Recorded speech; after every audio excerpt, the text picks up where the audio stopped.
Every brand can sell luxury, including yours. That might sound far-fetched if you're in, say, the pool cleaning business or you sell printer cartridges, but stay with this idea for a moment. When you think about it, luxury isn't actually about expensive things. It's about experiences. It's about attention. The kind of attention that creates connection. Luxury lies in the small details that show someone you're really thinking about them, in the personalized approach that feels tailored to their specific situation. And any business can create that kind of experience, even if they're not selling handbags that cost the average worker's annual salary. How do you turn your business into a luxury brand? By making 5 strategic moves: entice, invite, excite, delight, and ignite. Follow these steps and you'll make your clients feel like VIPs.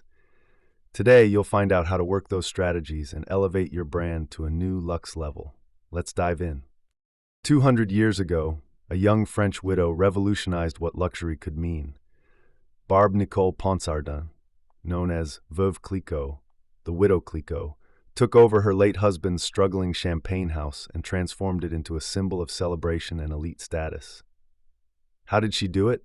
It wasn't simply through making exceptional champagne. Madame Clicquot understood something profound about luxury. It's as much about perception as product. She enticed her market through brilliant positioning. She supplied Napoleon and the Tsar of Russia, ensuring her champagne was seen in the hands of the powerful. During the Napoleonic Wars, she famously smuggled bottles by boat so they'd arrive at victory celebrations. A celebratory drink, enjoyed by elite figures? What could be more enticing than that? This brings us to the first luxury lever: entice. In a crowded market where customers are constantly asking, "Why should I choose you?" enticing means finding unique ways to create a connection with your client. One powerful way to create that emotional connection is to share your story. What drove you to start this business? What challenges did you overcome? What values guide your work? When customers understand the why behind what you do, they're not just buying a product or service, they're connecting with your narrative. Another approach is sharing your heritage, weaving your brand's history and values into every customer touchpoint. Chanel exemplifies this beautifully. Walk into any Chanel boutique and you'll find Coco Chanel's story everywhere.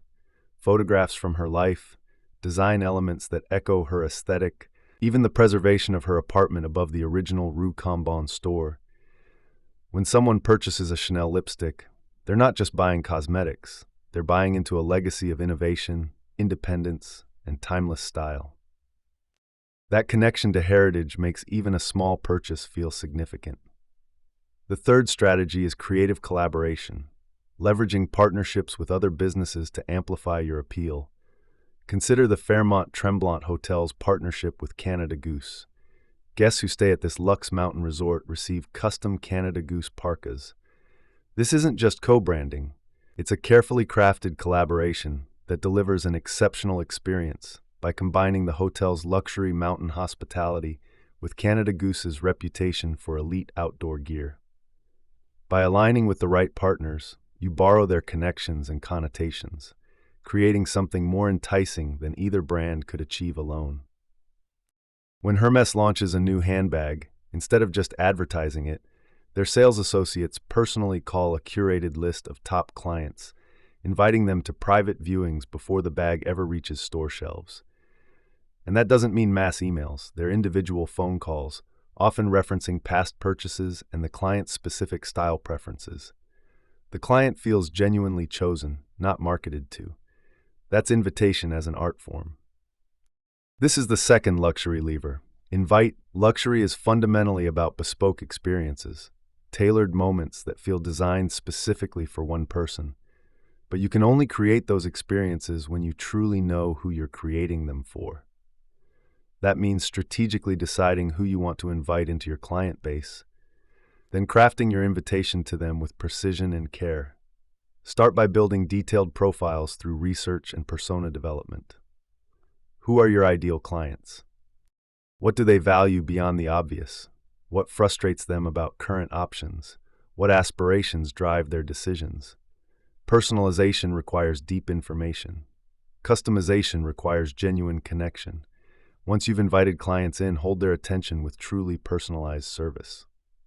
Think concierge-level care. At legendary hotels like the Savoy in London, concierges have arranged everything from sourcing rare vintage wines to organizing surprise proposal flash mobs. They maintain detailed preference files on returning guests, preferred room temperature, pillow firmness, even which newspapers they read. But you don't need a luxury hotel budget to offer concierge thinking. Remember names, preferences, and past conversations. Assign one person as each client's consistent point of contact so they never have to repeat themselves. Anticipate needs before they're voiced. Offer personalized access. Experiences unavailable to the general public. This could mean early product releases, exclusive educational content, or invitation-only events. A dog walker might offer emergency late-night service reserved only for core clients. A pool cleaning service could provide priority scheduling during heat waves or complimentary water chemistry consultations typically reserved for premium-tier customers. Even unconventional businesses can add distinctive personal touches. A printer cartridge supplier could analyze each client's usage patterns and proactively suggest reorder timing with handwritten notes. An accounting firm might create personalized tax calendars highlighting dates specifically relevant to each client's industry and situation, not generic deadlines. Finally, commit to luxury in every communication. In written messaging, use language that emphasizes exclusivity and personalization. We've reserved this specifically for you, rather than check out our new offering. In face-to-face interactions, ask questions that go beyond functional needs. What would make this process feel effortless for you? Or, what's the ideal outcome you're imagining? These questions demonstrate commitment to producing genuinely tailored experiences, not just transactions. When Tiffany & Co. launched a custom paint color in collaboration with Farrow & Ball, nobody saw it coming. The legendary jeweler, famous for its iconic robin's egg blue boxes, created a paint so customers could bring that exact shade, officially called Tiffany Blue, into their homes. Suddenly, the color that had only existed on exclusive packaging was available for bedroom walls and kitchen cabinets. It was unexpected, delightful, and had people asking, "What will Tiffany do next?" That's excitement, keeping clients genuinely intrigued by your next move. This is the third luxury lever. Excite. When clients think about your brand, they should wonder, what will they do next? Consider the phenomenon of luxury monograms. Why would someone pay extra to get their initials engraved on a perfume bottle, stamped onto a Louis Vuitton tote, or embroidered onto high thread count linen? Objectively, it's just a few letters. But those letters transform an ordinary purchase into something thrilling. It's exciting because it's special, because it feels uniquely personalized to you. What's your equivalent to a monogramming service? How can you make each customer's experience feel individually crafted and exciting? A neighborhood coffee shop could remember regular customers' exact orders and have them ready at their usual time. A fitness studio could create custom playlists based on each client's music preferences and workout intensity. A bookstore could curate personalized reading lists based on past purchases and casual conversations about favorite authors. Even a landscaping service could design seasonal plantings specifically tailored to each client's color preferences and maintenance capacity. It's that "they really know me" feeling that creates excitement. Another powerful path to excitement is engaging unexpected senses. IKEA has mastered this approach. It sells budget flat-pack furniture, yet its shopping experience feels genuinely luxurious because it engages the senses deliberately. The showrooms are designed for touching everything. You're encouraged to open drawers, sit on sofas, test mattress firmness. There's taste through their cafeteria with Swedish meatballs and lingonberry sauce. Visual merchandising creates countless perfectly styled room vignettes. It's a complete sensory journey that makes furniture shopping feel like an adventure. Other businesses can borrow this thinking. A yoga studio could use signature essential oil blends that clients associate with the practice. A veterinary clinic could design its waiting room with calming nature sounds, soft textures, and warm lighting to reduce pet anxiety. Finally, there's excitement in inclusivity.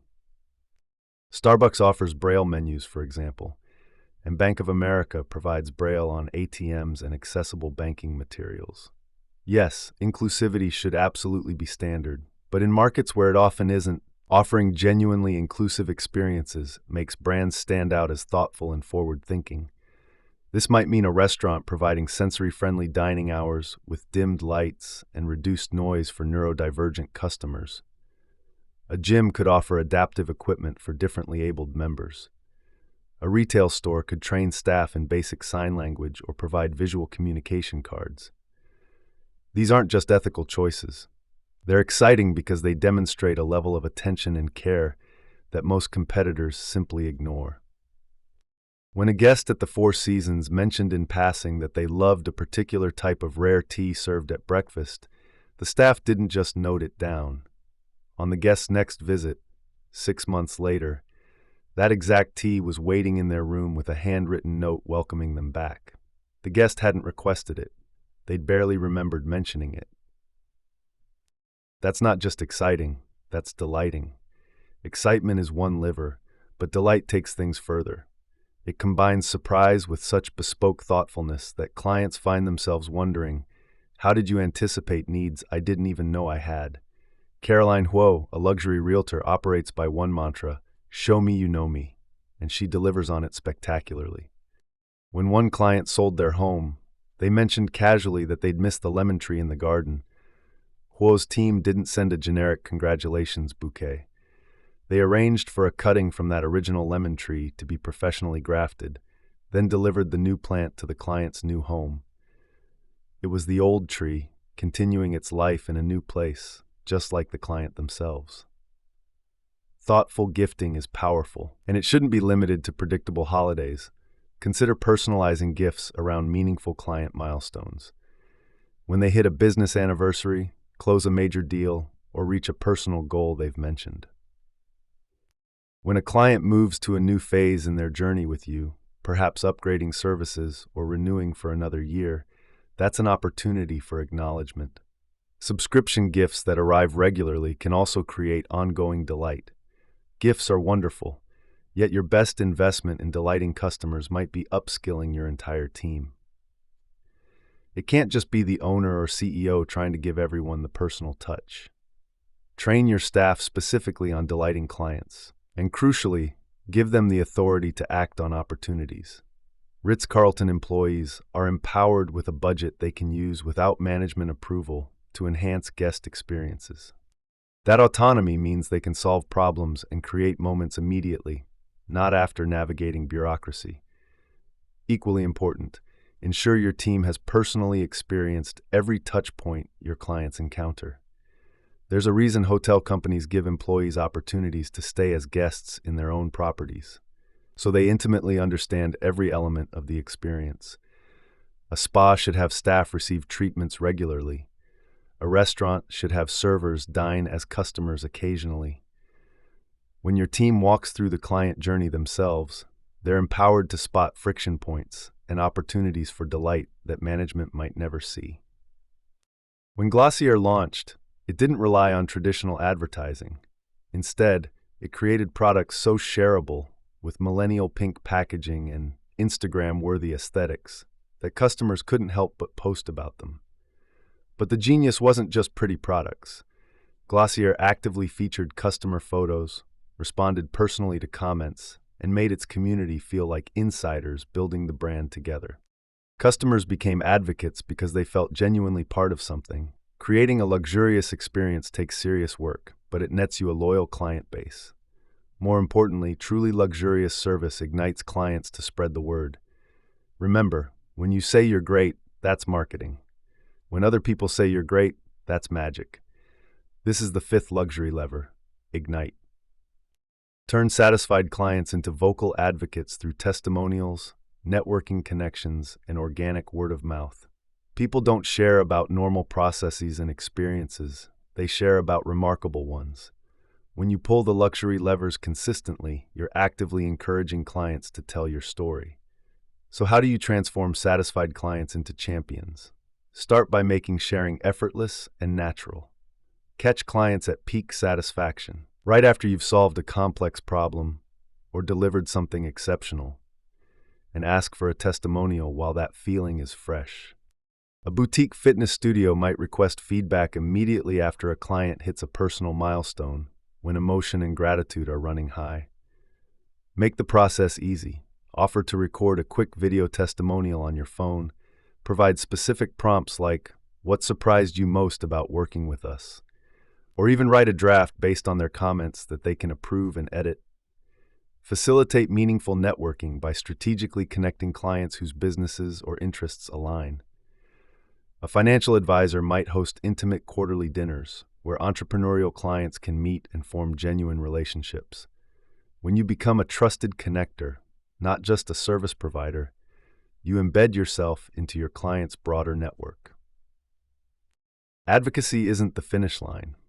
Once clients become active champions, the recognition and personalization must intensify, not disappear. They've evolved from loyal customers into valued business assets, and they should feel that distinction. Consider creating exclusive experiences reserved specifically for your advocates.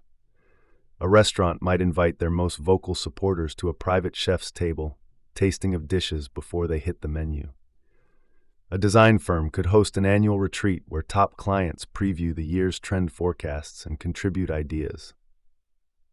Feature advocates prominently.